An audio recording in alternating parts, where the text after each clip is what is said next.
Bienvenidos una vez más a este espacio de investigación, de análisis, donde la apuesta principal es por el pensamiento crítico.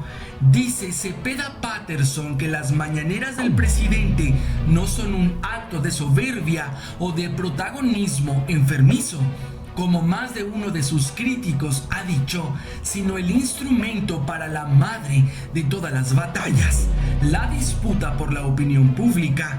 Y es verdad, es que los enemigos son casi todos. Servidge o X González golpean judicialmente para recuperar privilegios, asusan a los medios y hasta utilizan al EZLN y a militares en retiro para sabotear por la vía armada a la 4T, mientras AMLO solo tiene de su lado al lacerado pueblo de México.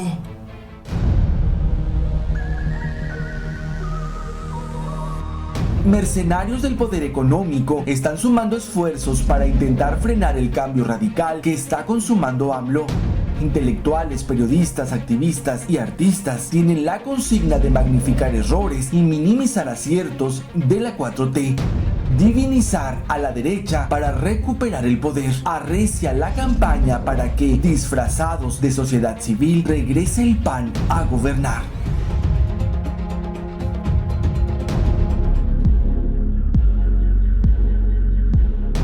La Operación Berlín para incidir a favor del neoliberalismo en la elección del 18 es apenas un asomo de cómo se ha utilizado el erario para impedir la democracia. Por llevarla a cabo, Krause fue recompensado en el sexenio pasado con más de 140 millones de pesos. El objetivo es preservar el modelo que permitió a títeres prianistas condonarles en 2 sexenios hasta 600 mil millones de pesos a voraces empresarios que hoy pagan campañas en contra del proyecto de Andrés Manuel en favor del pueblo. Prostitutas de la pluma como López Dóriga, Riva Palacio o Adela ya son cartuchos quemados de la derecha. Hay un siniestro plan desestabilizador que le ha dado buen resultado a George Soros en varios países y ha elegido a Claudio X González como el principal opositor a López Obrador, financiando a través de Open Society a sus organizaciones fachada, disfrazadas de sociedad civil, activistas fifí en pro del statu quo, mexicanos primero, Fiscalía que sirva, Seguridad sin guerra y entre otras, Mexicanos contra la corrupción y la impunidad. Dresser, Broso y Pardinas, panistas de closet, encabezan un grupo de sicarios del poder económico bajo órdenes de X González. La consigna es desacreditar propuestas y acciones del gobierno de la 4T, sobre todo las que eliminan despilfarro y privilegios, echan abajo su guerra y frenan la deuda, apuestan por la autosuficiencia y combaten las causas de fondo de la desigualdad de la que se benefician. Solo en 2017 les pagamos del erario 5 mil millones de pesos por su convenenciero altruismo antidemocrático. Furibundo al perder el negocio con la fallida privatización de la educación, Claudio X González y sus personeros siguen al pie de la letra instrucciones para velar por los intereses del gran capital, no claudicar en las criminales reformas estructurales por las que impusieron a corruptos neoliberales y que AMLO planea revertir, principalmente la energética. Con el poder económico de su lado, medios y sus sicarios intelectuales, periodistas, activistas y artistas tratan de evitar el rescate de la soberanía nacional. Dresser, agente de la CIA que se embolsa 300 mil por conferencia en universidades públicas, se desgarra las vestiduras ante calificadoras que vaticinan la catástrofe económica por la resistencia de AMLO a entregar y endeudar a Pemex. Broso, victimista que cobró caro sus servicios a Salinas y omiso, siguió el juego de Televisa en la imposición de un presidente. Se dice perseguido mientras calumnia e insulta al autoritario gobierno que lo respeta y en pro de la libertad acepta que manipule y polarice. Las benditas redes desenmascaran a la AMPA periodística mientras X González recurre a carroña de Televisa, de la moralina hermana de Thalía, a malinchistas como Diego y Gael. Agoreros dicen que vivíamos seguros con el espurio Felipe, la infanticida Margarita y su guerra de 120,000 muertos, que la economía era bollante con la trepadora Martita, el traidor Vicente y las raterías de los Briviesca, y refuerza la estrategia con activistas que besan al diablo como Sicilia o secuestran y torturan como la Wallace. La orden a Claudio X González es diáfana. El PAN debe recuperar la presidencia. Frenaron a AMLO con fraude y compra de votos. Lo intentaron con independientes, aliados de Salinas, como el Bronco, pero fracasaron en 2018. Hoy deben disfrazar a panistas de sociedad civil crítica y apartidista, que jamás denuncia la corrupción y entreguismo de Fox y Calderón, culpa al PRI de todos los males y achaca a Morena pactos inmorales. Pero nadie como ellos sacrificaron al pueblo en favor de sus jefes en Washington. Si regresa la derecha, todos ganan. Soros obtendría de nuevo, a costa de la sangre del pueblo, petróleo, tierra y agua para sus criminales representados. Los rapaces empresarios multiplicarían sus fortunas con concesiones y contratos del Estado, sin contar los millones regresados y condonados. A intelectuales y periodistas se les devolverá el chayo. Los títeres en la silla robarían a placer del erario, y siniestros como X González harían su agosto comercializando la educación solo con privilegiados. El plan está en marcha. Campañas que buscan manipular y despolitizar, que la población pierda la esperanza en un verdadero cambio. Gastan fortunas para frenar la transformación. En redes mienten, tergiversan y polarizan. En medios desacreditan, magnifican errores y minimizan contundentes aciertos. Culpan al nuevo gobierno del sinfín de crímenes que ellos cometieron contra el pueblo, mientras impulsan a deleznables narcos como Alfaro, yunques como Corral o genocidas como la Zavala. Contundente, AMLO está haciendo un cambio radical, poniendo fin al gatopardismo del PRI y PAN. Un gobierno para el pueblo, donde sí son primero los pobres, de estridente freno al entreguismo y combate a la corrupción sin cortapisas. Soros, X González y sus mercenarios nos bombardearán hasta arrebatarnos la victoria que con explotación, miseria, sangre y muerte conseguimos.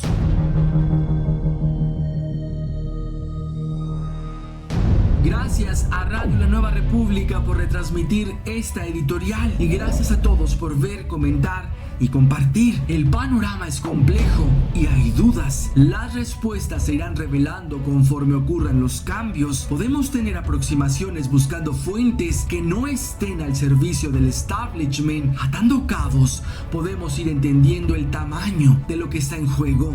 Hoy es irrefutable que AMLO está al servicio de su pueblo y no del gran capital. Con poco margen dentro del sistema que aún domina, ha hecho cambios impensables, pero quienes se informen con mercenarios de CNN como Aristegui no lo entenderán. Y hablemos de la prensa fifí, esa donde también está Carmen Aristegui.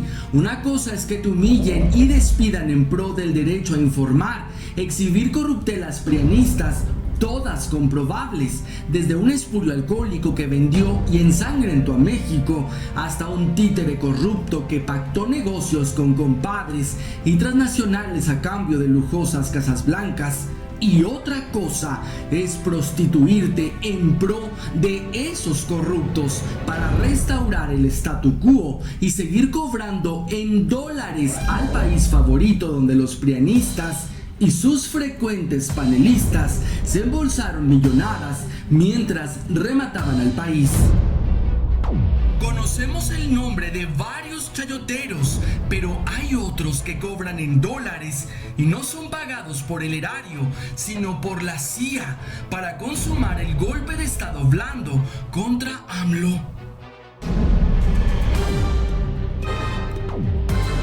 Calderón y Peña despilfarraron cerca de 120.000 millones para comprar chayoteros que legitimaran su genocidio y entreguismo. El más favorecido, López Dóriga, se embolsó más de 250 millones. Pero hay otras prostitutas del periodismo que cobran mucho más. En dinero negro, la USAID invierte hasta 120 millones de dólares para desestabilizar gobiernos. ¿Cuánto se lleva Dresser, Loret o Broso? Y otros que están en su nómina como Aristegui. Ella debe salir cara. Sin gran audiencia, a la radio le cobra más de 1,5 millones al mes.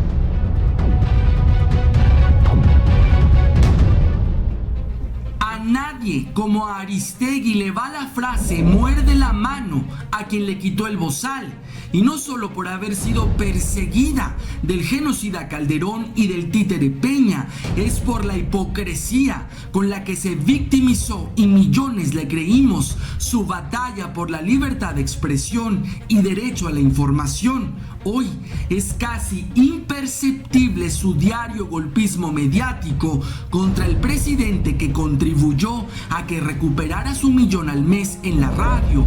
Y no es un lobo disfrazado de oveja al servicio del PRIAN. Ella sirve a los intereses de Washington.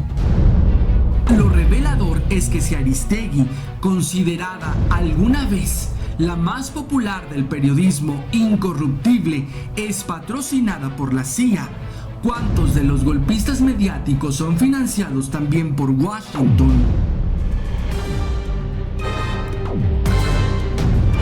Mendoza de Canal 6 de Julio denunció el golpe blando contra AMLO, patrocinado entre otros por la USAID, agencia de la CIA encargada de sabotear a Latinoamérica. Wikileaks reveló que esta pagó 15 millones de dólares por desestabilizar a Venezuela y participó en el golpe a Evo. Desde 2017 Aristegui y al menos 4 de sus colaboradores son financiados por esta organización. Empresarios y el TEC de Monterrey se aliaron con ellos con pretexto de proteger a periodistas.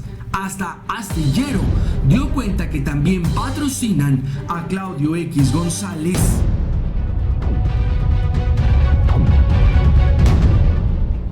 Entre las traiciones a la patria del PRIAN está la sumisión para que agencias estadounidenses operen de forma clandestina en México, la más poderosa, la CIA, que a través de la USAID patrocina la desestabilización del gobierno de AMLO para doblegarlo y que traicione a México desde los medios y sus famosos sicarios, políticos panistas, la sociedad civil de X González y periodistas incorruptibles como Aristegui. Esta subdivisión también rinde cuentas a Soros, el siervo sionista que controla los medios más poderosos del mundo.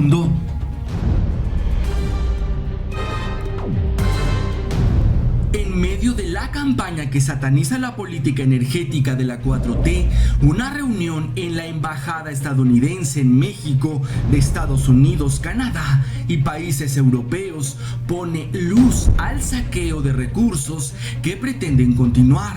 La resistencia de AMLO al entreguismo lo hace presa de embates mediáticos patrocinados por Soros, quien destinó 1,000 millones de dólares contra dictadores que se rebelen a la oligarquía global, y los más de 100 millones que dona la USAID para desestabilizar al país a través de agentes de la CIA como Aristegui.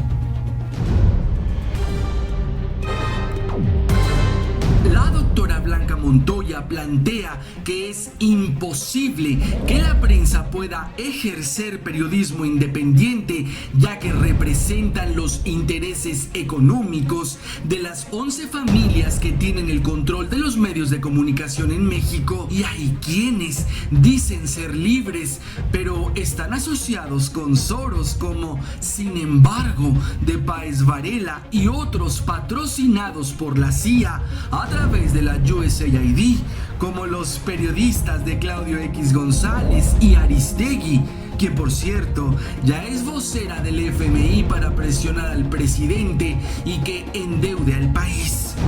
Y este este hilo sobre el periodismo de Aristegui, que es más dañino que el de Azteca o Televisa, porque ella está completamente al servicio de los intereses de sus patrones del Deep State. Carmen Aristegui y sus mesas de analistas sesgados ya tampoco son una opción confiable para creer que escucharla significa estar informado. Aristegui y sus pseudoanalistas, por hipócritas, son más dañinos que TV Azteca o Televisa.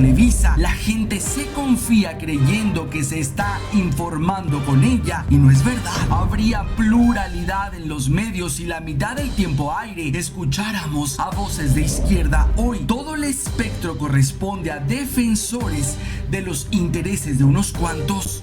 Gracias por ver, comentar y compartir. Para entender el momento que vivimos es necesario expandir la mirada crítica. La geopolítica es clave para comprender nuestro pasado, presente y futuro. Lo que viene promete ser un profundo cambio global del que seguramente saldremos afectados, pero tendremos oportunidad de mejorar gracias al esfuerzo titánico del estadista que ama a su pueblo por el que votamos. Somos afortunados de no estar gobernados por los entreguistas del PRIAN. Los países sometidos al sistema dominante y sus reglas difícilmente sobrevivirán.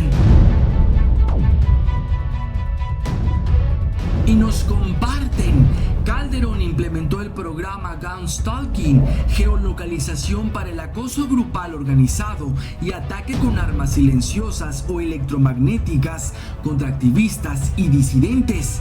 En Twitter, otro buitre que quiere jugarle al vivo con la pandemia es Omar Fayad. Impuso el doble hoy no circula debido a las abusivas multas, que para él son signos de pesos. En Facebook se sabe que el narcotraficante más grande del mundo es Estados Unidos, con la CIA, DEA y FBI. Mueven los cargamentos más grandes de drogas y se hacen pendejos diciendo que combaten a los narcos.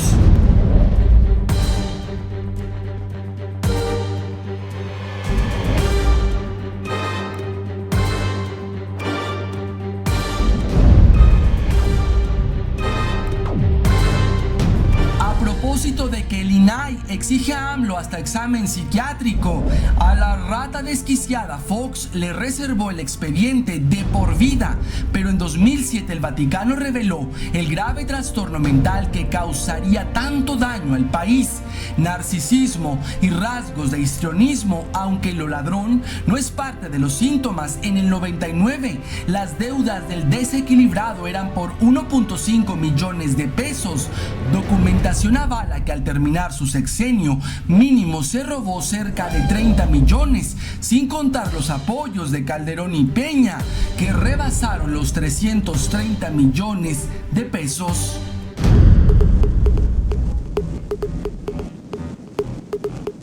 La Auditoría Interna 2015, que reveló la participación del expresidente Vicente Fox en actos de corrupción, desapareció de la Secretaría de la Función Pública. Roberto Muñoz Leos, el auditor a cargo, señala que el exmandatario ordenó directamente acciones anómalas. El archivo, del que Contralínea tiene copia, documentó tráfico de influencias, adjudicaciones directas, subcontrataciones, pagos anticipados sobre precios, incumplimientos, duplicidad de convenios y triangulación del gasto público durante la remodelación de Los Pinos.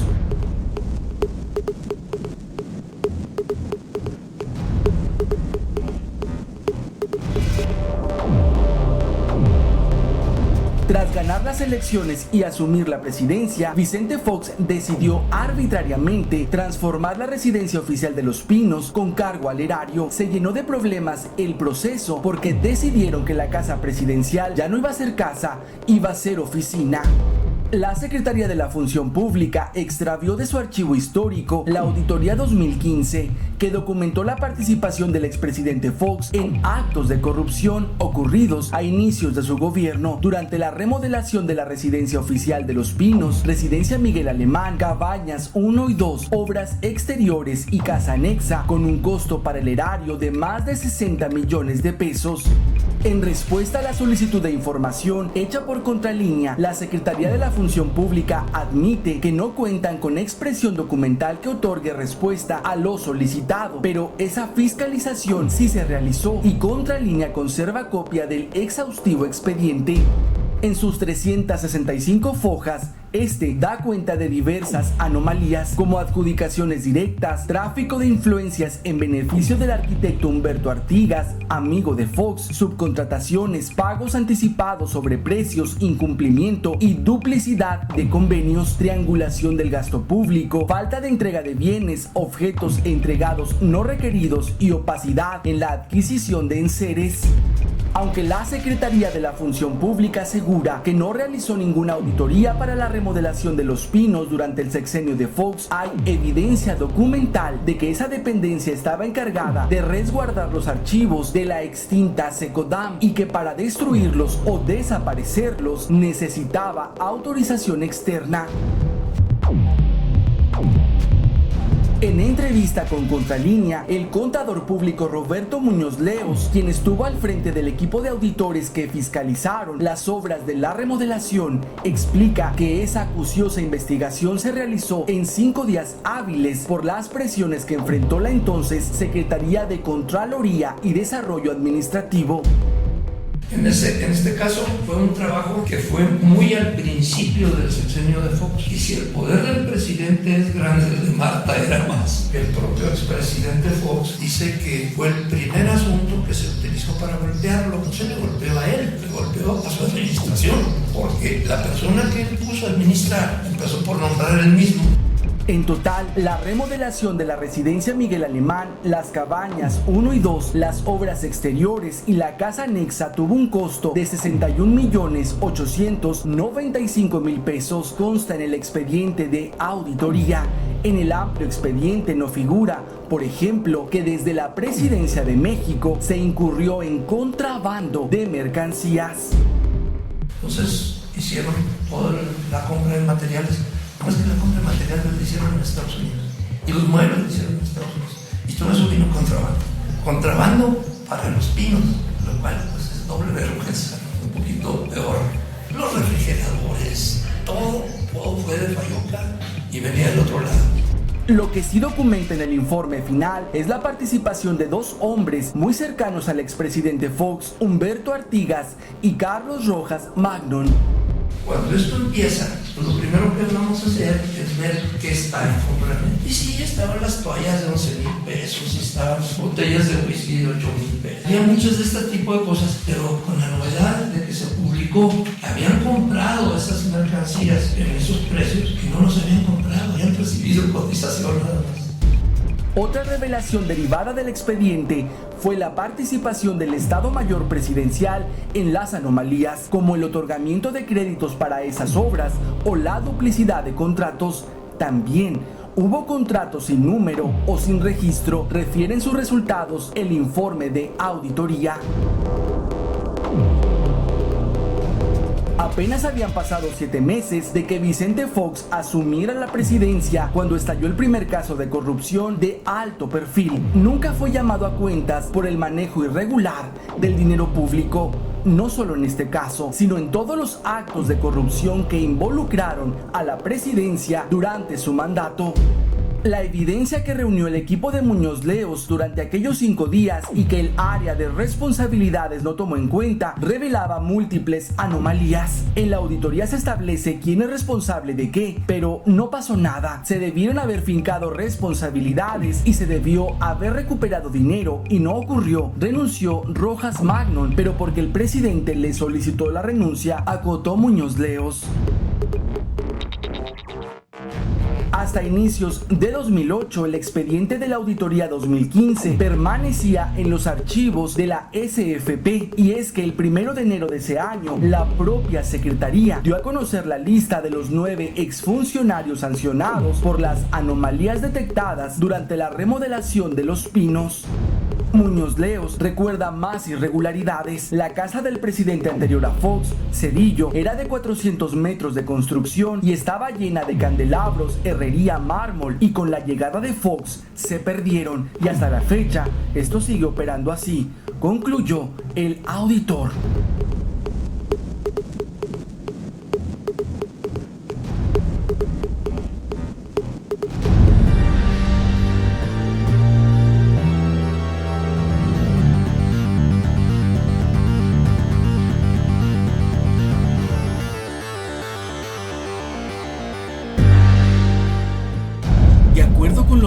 registros consultados y obtenidos por MX, prácticamente no hay cártel de las drogas en México cuyos integrantes, en mayor o menor medida, hayan recibido concesiones o apoyos del gobierno federal.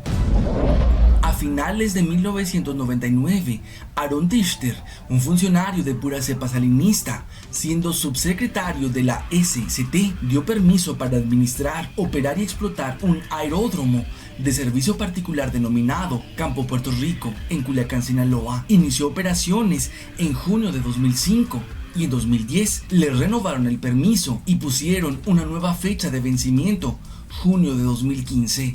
La titular de ambos permisos se llama Rosario Niebla Cardosa.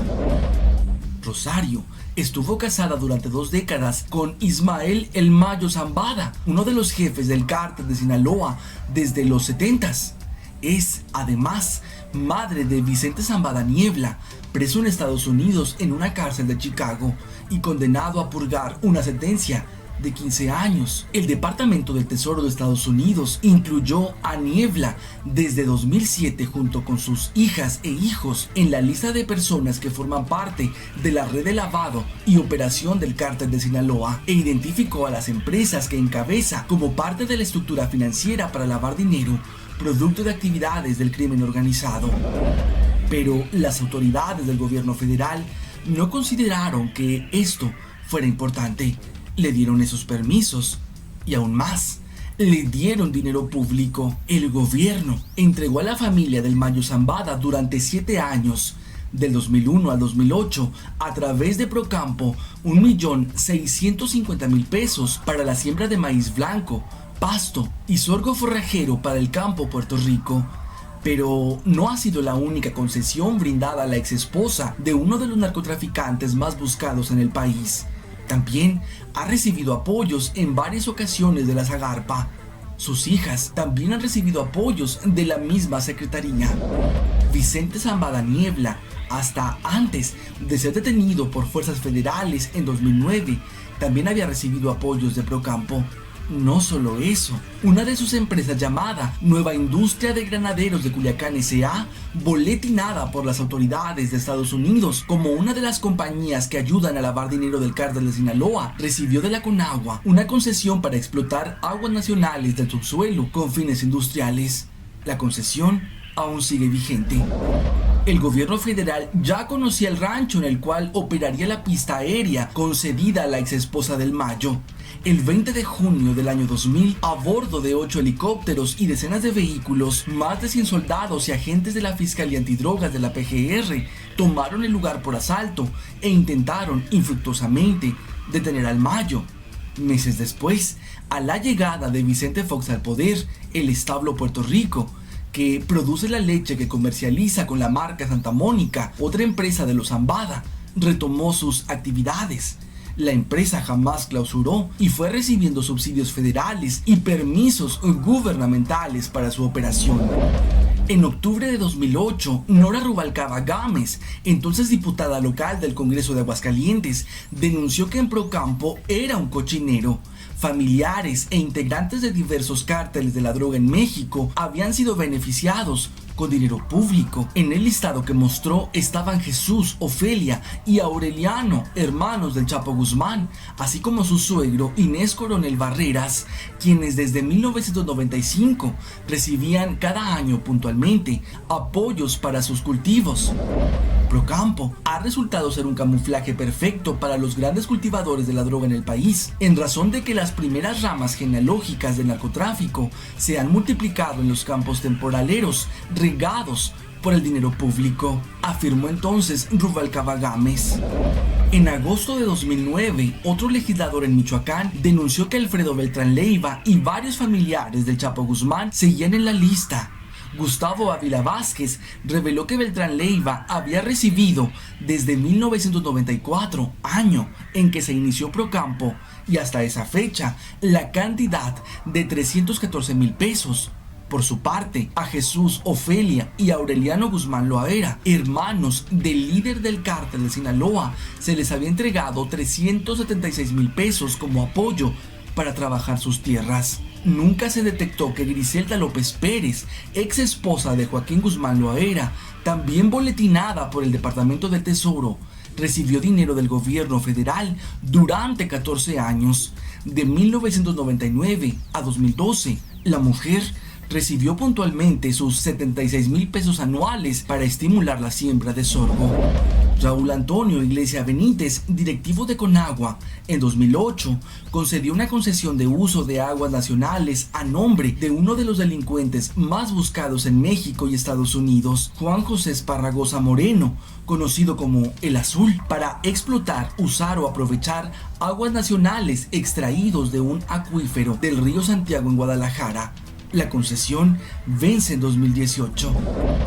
El Azul no era un hombre desconocido ni en Jalisco, ni en Sinaloa, ni en el DF, ni en Washington. Había reportes de inteligencia al por mayor sobre él y su círculo familiar y de operadores desde hace décadas, pero obtuvo su título de concesión para el uso agrícola de las aguas nacionales, mismo que aún se encuentra vigente. En 2012, un reporte elaborado por Estados Unidos acusó a una de sus esposas, María Guadalupe Gastelum Payán, la cotitular de la concesión entregada por Conagua, de poseer propiedades en nombre del narcotraficante.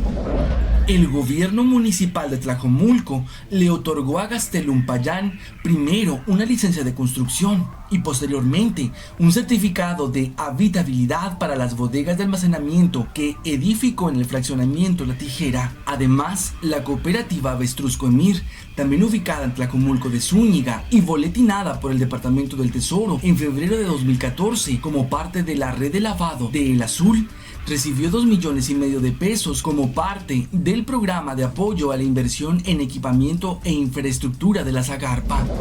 La empresa, que se dedica a la cría de avestruces, en 2009 ya había recibido otro apoyo de la Zagarpa, pero en esa ocasión del componente de apoyo al Fondo Nacional de Garantías por una cantidad de 83,000 pesos.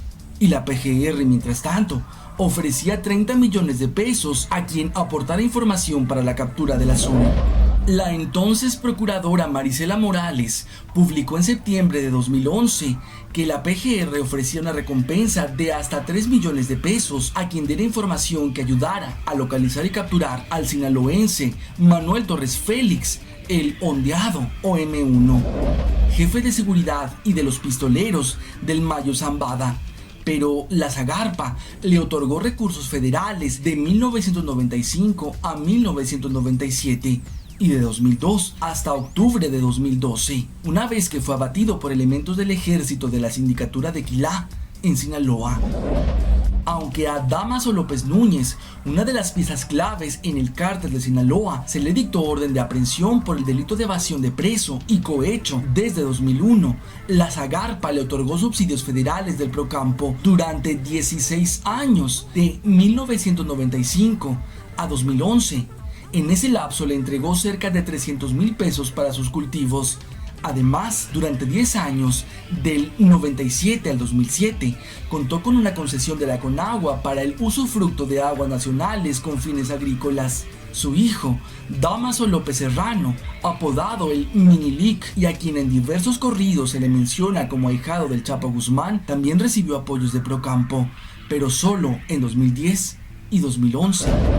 El mismo gobierno federal ha entregado esos apoyos y concesiones a los hermanos y los principales operadores del Chapo Guzmán, a los hijos y a la ex esposa del Mayo Zambada, e incluso al capo Juan José Esparragosa, El Azul, de acuerdo con documentos obtenidos por el portal digital MX. De esclarecedor hilo sobre el colapso neoliberal y cómo de hasta su propio desastre los narcosopilotes de la oligarquía quieren sacar ventaja. Como anillo al dedo le cayó esta tragedia a la humanidad para darse cuenta que este sistema económico es insostenible. La derecha del PRIAN-RD, sus patrones del poder económico y los medios tienen un afán genocida al ver en el coronavirus una oportunidad para secuestrar otra vez lo que perdieron de poder político. Pero pésimo ejemplo que desobedientes al FMI salgan adelante con buenos resultados ante la pandemia. Por eso López Obrador tiene en contra también a medios internacionales. Gracias por ver, comentar y compartir. Reitero la invitación a contrastar la información que compartimos. Aprovechemos la oportunidad de revisar nuestro pasado y entender cómo es que permitimos llegar a este punto. ¿Qué intereses están detrás? ¿Quién mueve los hilos? Si seguimos enganchados a que todo se reduce a políticos corruptos, estamos condenados a repetir nuestra tragedia.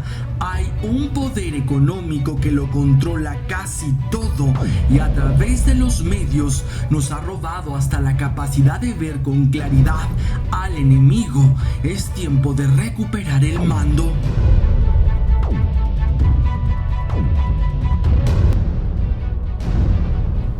Y en YouTube nos comentan: pinche Chairo, ¿piensas que por meter definiciones de diccionario Larousse a tu despropósito de video ya eres una investigación de la revista Time? Pero ok, bye payaso. En Twitter: me gusta mucho tu trabajo, el formato, lo conciso, la música de fondo, el contenido, la voz. De verdad, felicidades, muchísimas gracias. En Facebook: gracias por la información, pero no es necesario expresarse con malas palabras.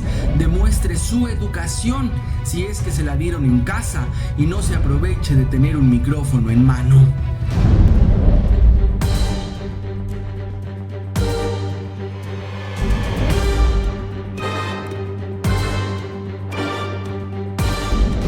Televisa está en la quiebra. Está rematando estaciones de radio y sus editoriales. Acostumbrada a vivir principalmente de los contratos publicitarios del Estado, hoy se topa con pared. Sus niveles de audiencia e impacto son tan bajos que los patrocinadores ya no invierten en la empresa de Azcárraga. El Canal 2 cavó su tumba con Peña, pero la traición del PRI fue varios años antes.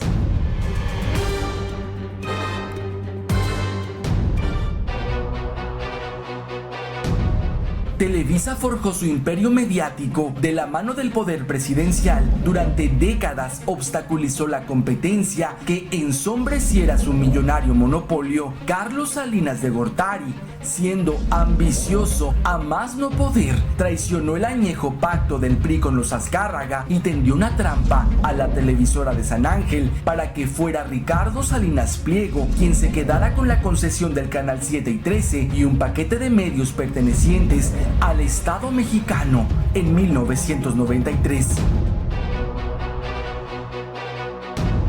A TV Azteca le fue difícil comercializar una propuesta distinta y emuló al Canal de las Estrellas.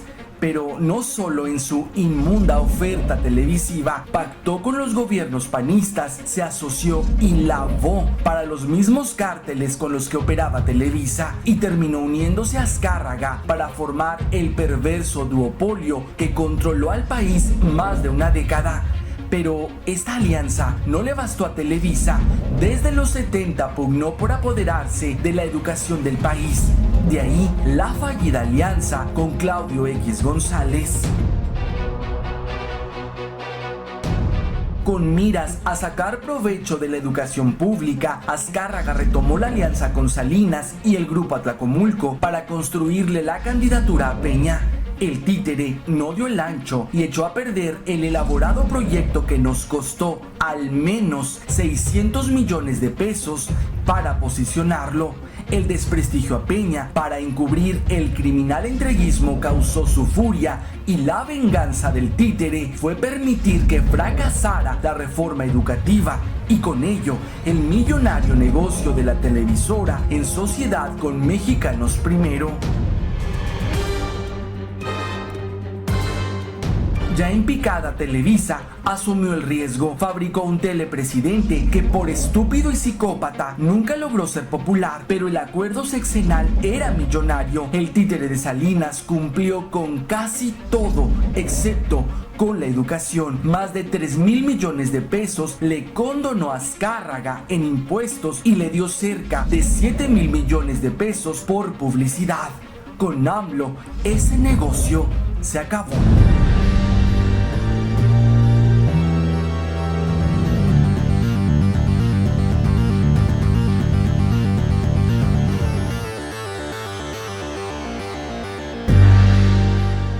El plan de medios para Peña no solo incluía posicionarlo desde los canales de Televisa y Azteca y el golpeteo mediático contra AMLO, también fraguaron un telemontaje amoroso, el inicio de esta especie de reality show orquestado en torno a la figura del mandatario estatal y a la protagonista de melodramas televisivos. Fue en abril de 2008 cuando Angélica Rivera aceptó una cita privada con Peña Nieto por intermediación de Manuel Cavazos Melo, experto en cabildeo y relaciones públicas. El flechazo entre ambos personajes fue en realidad parte del proyecto de asesoría y mercadotecnia política que Peña Nieto contrató con Bypower y con la empresa TV Promo de Alejandro Quintero. Al enterarse de que la gaviota había llegado por cuenta propia con Peña Nieto, los ejecutivos de Televisa alegaron que Angélica Rivera tenía un contrato de exclusividad con la empresa. Por tanto, ellos eran los dueños de su imagen y, si convenía, de sus relaciones amorosas, especialmente si se trataba del principal cliente de la televisora. En declaraciones a la cadena Univisión en octubre de 2008, una fuente del gobierno del Estado de México afirmó: "Nosotros no llamamos a Angélica Rivera directamente, sino que fue a través de Televisa. De hecho, el gobierno no pagó los honorarios de Angélica. Eso ya estaba cubierto dentro de la pauta que teníamos con Televisa". De esta manera, Televisa desplazó a Bypower de la gestión del romance y de la futura boda.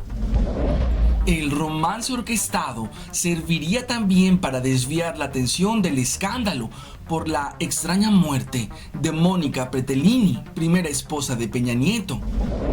La historia empieza el jueves 11 de enero de 2007, cuando empiezan a aparecer rumores de que se había hospitalizado en el Hospital ABC de Santa Fe a la esposa de Peña. El gobierno del Estado de México guardó un gran hermetismo al respecto hasta después del mediodía. Se difundió entonces que había fallecido Mónica Pretelini sin dar más detalles al respecto. El domingo 21 de enero de 2007, el semanario Proceso reveló que había inconsistencias, no solo en los reportes de la muerte de Pretelini, sino que la versión de la muerte cerebral por epilepsia le parecía rara, hasta a los doctores que la atendieron.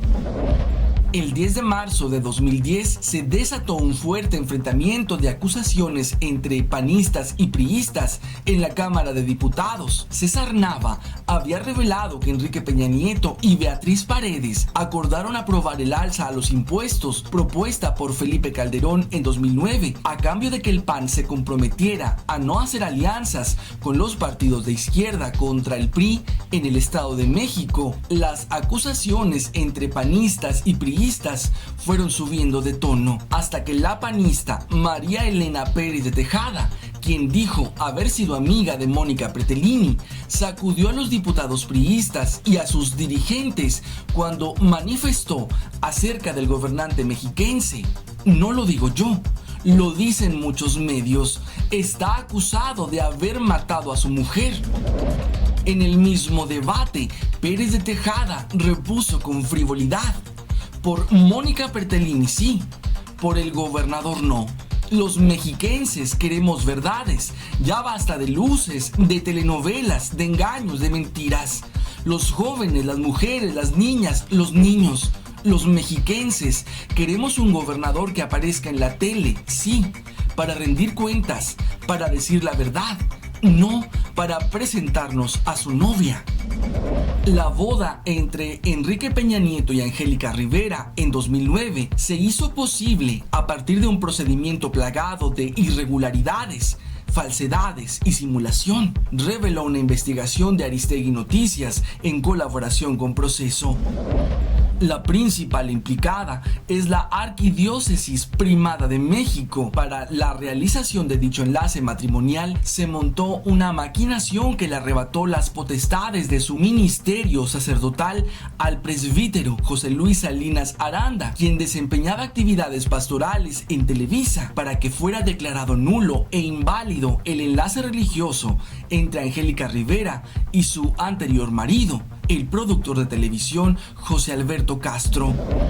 Jerarcas de la Iglesia, autoridades de la Santa Sede y Enrique Peña Nieto, siendo aún gobernador del Estado de México, tuvieron conocimiento del proceso irregular para anular el matrimonio religioso de Rivera con Castro y la sanción al sacerdote Salinas Aranda.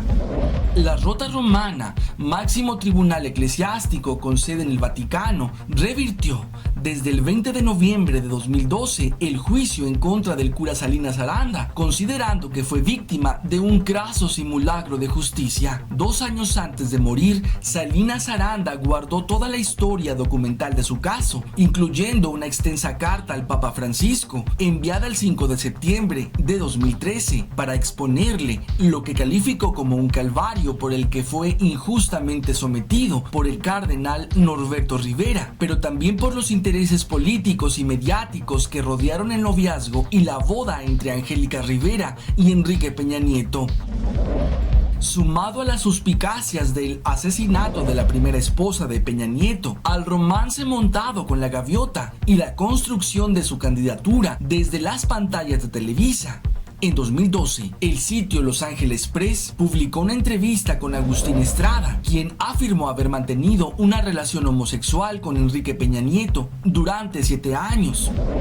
Aseguró que Mónica Pretelini lo sorprendió teniendo relaciones sexuales dentro de la oficina del grupo parlamentario del Partido Revolucionario Institucional de la 55 legislatura en la Cámara de Diputados en el Estado de México. Denunció también que a partir de ese hecho, Peña Nieto emprendió un exterminio en contra de quienes tuvieron conocimiento de esa relación, los guardaespaldas y la misma Pretelini.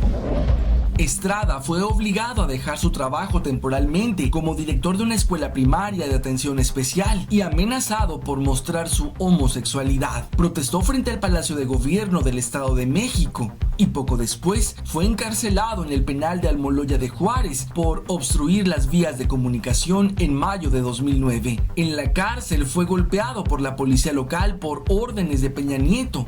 Así también, 12 hombres entre reos y custodios lo violaron, acusó el maestro y activista. Agustín Estrada logró que Denise Merker presentara su caso en Punto de Partida en Canal 2, aunque la condición fue no mencionar el romance con el entonces gobernador del Estado de México. En 2012, el gobierno de Estados Unidos concedió asilo político a Estrada Negrete después de múltiples agresiones de funcionarios del Estado de México durante la administración de Enrique Peña Nieto.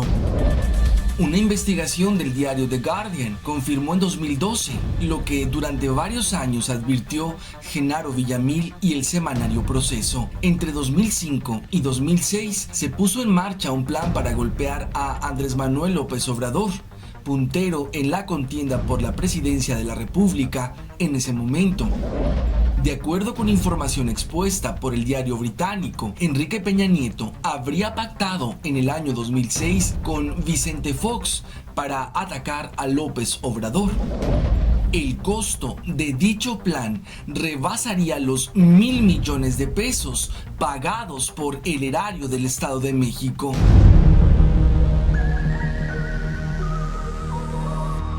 Los prianistas han hecho pactos para perpetuarse en el poder y saquear al país, entregar sus recursos, amasar millonarias prebendas y quedar impunes. Corruptos, protegidos por sus jefes, empresarios nacionales y extranjeros, enjuiciarlos podría desestabilizar la economía del país. Quieren más petróleo, agua y tierra, harán todo lo posible por imponerlos de nueva cuenta.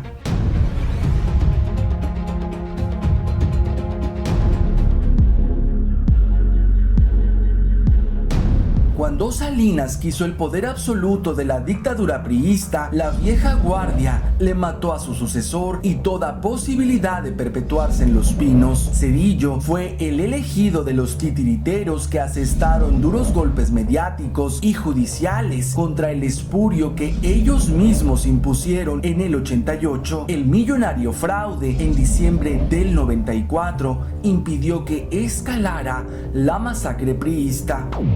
La miseria que provocó el fraude prianista Fobaproa impidió que otro priista se sentara en la silla. El México despolitizado a finales del siglo XX no se percató que el telecandidato Fox no solo traería de vuelta al PRI de Salinas a Los Pinos, perdonaría las tropelías de Cedillo, pactaría con el narco y robaría a manos llenas. También nos sometería a los designios de Washington.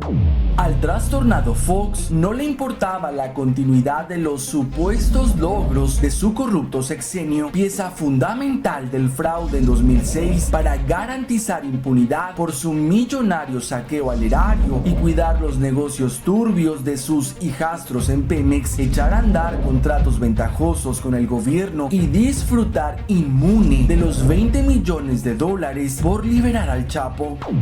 Desde que era secretario de Energía, el genocida Calderón tejió una red de jugosos negocios con transnacionales para entregarles energéticos del país mientras le multiplicaban su fortuna. Bajo las órdenes de Washington, mató a cientos de miles alistando la entrega de Pemex y pavimentó el camino para la llegada pactada desde 2006 del hijo político de Televisa y Salinas. A cambio de sumas millonarias, fastuosas casas, moches de contratistas y exuberantes lujos, Peña aceptó ser el títere del régimen para entregar el petróleo y ceder las finanzas del país a BlackRock. La exhibición de su corrupción y constante ridiculización para cubrir el sangriento entreguismo terminaron por quebrarlo, revelándose a seguir con el pacto de impunidad. El pacto de impunidad entre prianistas no solo fue para enriquecerse a costillas del erario, fueron impuestos para velar por los intereses de sus jefes, los empresarios y jefes de jefes, las transnacionales. A Salinas le cuidan la espalda Slim, Salinas Pliego y los millonarios que metió la lista de Forbes. Washington aún le agradece su labor en la privatización de Pemex. Cedillo es más poderoso de lo que parece. Ser artífice del billonario fraude fraguado con los Clinton a los mexicanos con el error de diciembre y consumado con el Fobaproa le garantizó impunidad, seguridad y millones del erario de por vida. Sus jefes desde el extranjero lo pensionan a través del Banjico con más de 10 millones de pesos anuales.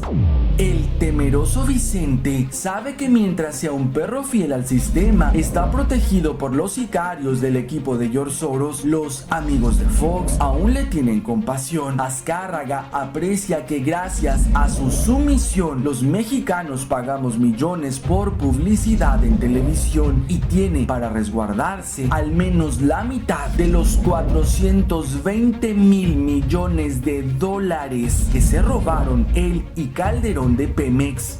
Al espurio Calderón no solo Iberdrola le debe consideración y protección, el marido de la Calderona es ampliamente respaldado por las transnacionales a las que les entregó recursos energéticos antes y durante el periodo de su usurpación. Negocios turbios que siguen vigentes, inútiles, que nos cuestan millones y que legalmente poco se puede hacer para echarlos abajo.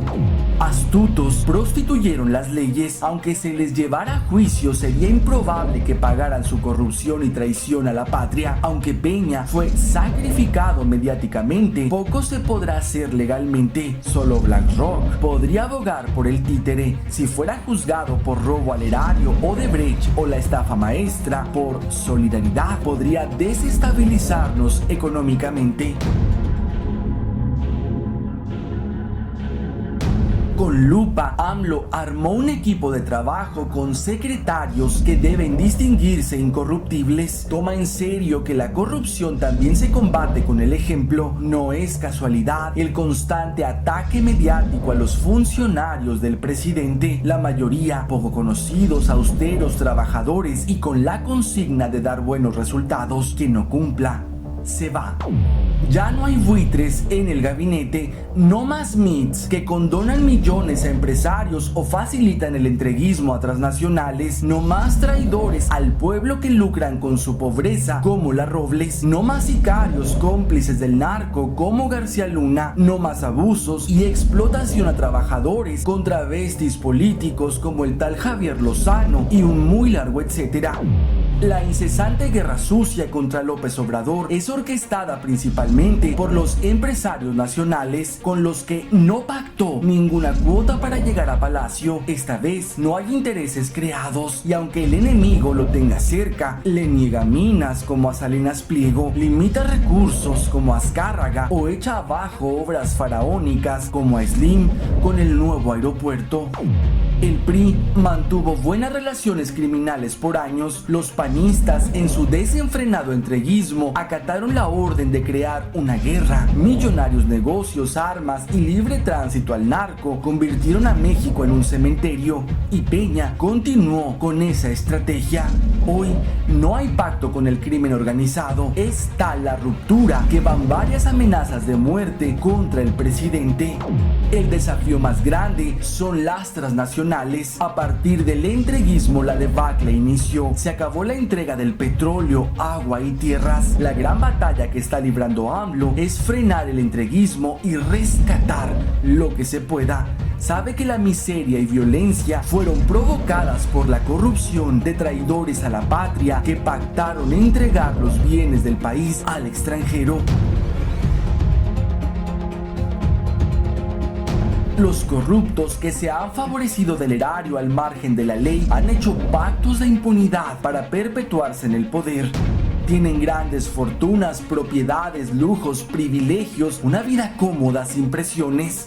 ¿Para qué haría un pacto de impunidad López Obrador si no puede darse una vida sin presiones, cómoda, con lujos, privilegios, grandes propiedades y fortuna?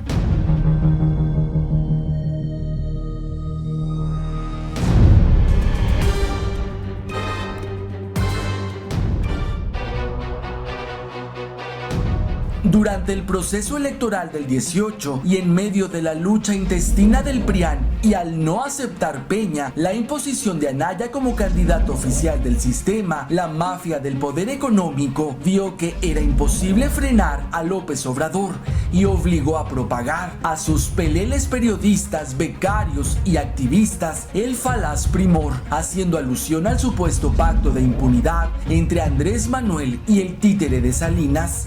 Calumnia que continuó hasta esta semana. Hoy, temerosos acusan cortinas de humo y hasta persecución. La derecha tergiversó las intenciones de Andrés Manuel. La amnistía era para las víctimas de la pobreza que tuvieron que delinquir para sobrevivir y descontextualizaron su propuesta de punto final, concentrar esfuerzos en el cambio de régimen que destierre pobreza, violencia y crímenes de Estado en busca de desestabilización. El periodismo patrocinado por Soros asusó a AMLO para enjuiciar a expresidentes a sabiendas que no procedería por prescripción o blindaje de la Constitución. El personero del poder económico, Claudio X González, movilizó a sus becarios para hacer eco en medios chayoteros del riesgo de tener un fiscal propuesto por el presidente. Querían a su fiscal carnal, emanado de la hipócrita y corrupta sociedad civil. Poco a poco van entendiendo que López Obrador no cede al chantaje, fiel a sus principios, está cumpliendo no ser el poder de los poderes, no recurre a quinazos y menos obstaculiza procesos judiciales de la independiente FGR, donde ellos ya no mandan. Comprobado está que no había pacto de impunidad, que AMLO no es igual a todos y es congruente con sus acciones. Estamos frente al momento histórico donde un gobierno legítimo no abusa de su poder y no obstaculiza la justicia ni solapa la impunidad. El veredicto estará en manos del Poder Judicial, añejos súbditos del poder económico y político. Hoy tienen libertad para actuar. Y nos comentan en YouTube: dejen de ser paranoicos y mentirosos. Chairistegui es izquierda y fanática de Andrés Manuel. Primero la adoraban y ahora la odian, jaja. No se tiren entre ustedes, chairos. En Twitter, valiente hipocresía de estos delincuentes, sobre todo de la Zavala, principal responsable de lo ocurrido en la guardería ABC. Esa perra es la principal responsable de ese crimen impune. En Facebook, eres un periodista excelente, lástima que la mayoría no te conocen ni escuchan tus videos. Eres valiente y objetivo, grandes investigaciones en cada video. Un honor ser tu fan, muchas gracias. Y este estupendo hilo de la impecable e implacable Irma Heréndira Sandoval en respuesta a otra de las chayoteadas por Soros, Lidia Cacho. Lo que me sorprende, querida Lidia Cacho, es que reproduzcas las manipulaciones de los medios de comunicación, sobre todo tú, que fuiste víctima de tantas. El licenciado López Obrador no es mi presidente, sino el de todas las mexicanas, y aunque les duela, es el presidente más feminista de la historia contemporánea. Quien crea que López Obrador y su gobierno somos adversarios a la digna causa de las mujeres, se presta a la estrategia de golpe blando, promovida por los peores intereses. Y el cartón de Monero Hernández, el solidario, dice el poder económico, ni una menos. Me refiero a mis concesiones y adjudicaciones. Gracias, nos vemos en la próxima emisión. Recuerden, todas las fuentes de lo que aquí se informa y analiza están en la descripción de este video.